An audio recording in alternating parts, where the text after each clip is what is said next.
আলিনার ঈদের দ্বিতীয় দিনের লুক কেমন ছিল তা তো আপনারা দেখেছিনি। আসসালামু আলাইকুম, সবাই কেমন আছেন? এই যে ড্রেস, জুয়েলারি, ব্যাগ, তারপর হচ্ছে ক্লিপ, এগুলো সব তার ঈদের দ্বিতীয় দিনের রেডি করার জন্য নেওয়া হয়েছিল। এই যে তাকে রেডি করানো হয়েছে এবং সে রেডি হয়ে সামনের রুমে বসেছিল। ওদিন আসলে আমরা গিয়েছিলাম তার খালামনির বাসায়, আর হচ্ছে সে রেডি হতে গিয়ে একটু ঝামেলা তো করবেই, কারণ তাকে রেডি করানো চারটেখানি কথা নয়। সেখানে বসে খুব চুপচাপ ছিল, তো তার বাবা তাকে একটু খেপাচ্ছিল, সে কোনো কথা বলছিল না। পরে আমরা আসলে সবাই রেডি হয়ে বের হচ্ছিলাম, তার দাদা আর তার দাদু একটু দেরিতেই বের হয়েছিল। আসলে ফটোশুট করতে চেয়েছিলাম, একটু ভিডিও নিতে চেয়েছিলাম, কিন্তু তার মুখে কোনোই হাসি নেই, সে একেবারেই চুপ হয়েছিল, তার মুখে কোনো কথাই ছিল না।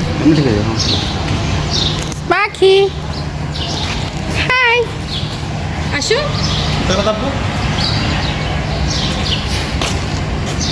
তারা আমি আসো মিমির কাছে আসো, আসো মিমির কাছে আসো।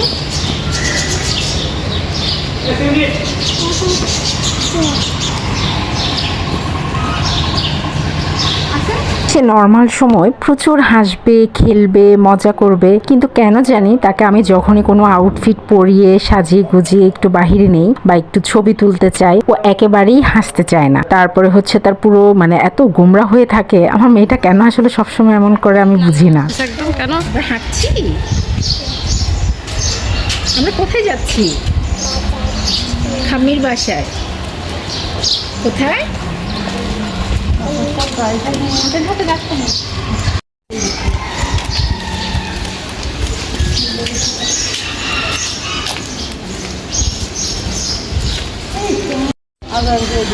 কোথায় আসছে বাবা?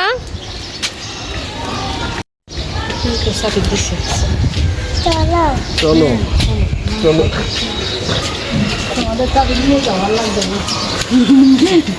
তার খালামনির বাসায় যাওয়ার পরে আমরা সবাই মিলে একটু ছাদে গিয়েছিলাম, যেন একটু ছবি তুলতে পারি, কয়েকটা ভিডিও নিতে পারি। কিন্তু তার মন আসলে খুবই খারাপ ছিল তখনও, আর এত রোদ ছিল, আমার হচ্ছে যে ওখানে দাঁড়াতে অনেক কষ্ট হয়ে যাচ্ছিল। তো পরে আমি বললাম যে ও থাকুক, ওর বাবাও এসেছিল, পরে ওকে রেখে আমি আসলে বাসায় চলে এসেছিলাম, কারণ আমি আসলে এতটা গরম নিতে পারছিলাম না, আমার মাথা ব্যথা উঠে গিয়েছিল। তো ওই খুব একটা ভালো ছবি আসলে ওই দিন নেওয়া হয়নি, কারণ সেও একটু ঝামেলা করছিল, মাথার চুল টুল বারবার খুলে ফেলছে, তারপরে ছবি তোলার জন্য কোনো পোজ দিচ্ছিল না, সে তার মতো করেই তাকে কিছু বললে সে শুনে না। যাই হোক, ছোট মানুষ, আসলে যতটুকু পেরেছি করেছি।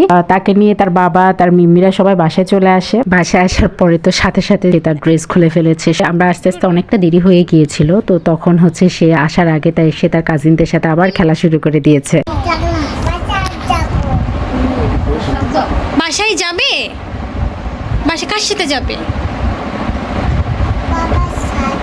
ও বাবা, আর কার সাথে যাবে? মিমির সাথে তুমি যাবে? মাম্মার সাথে যাবে? সবাইকে নিয়ে যাবে? তুমি কি করছো? কি কাজ করছো?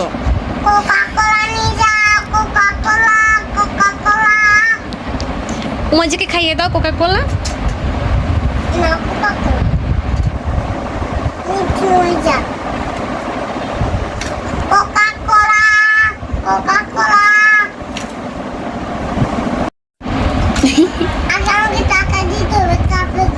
ও আচ্ছা, ও নাহলে তুমি দিবে না?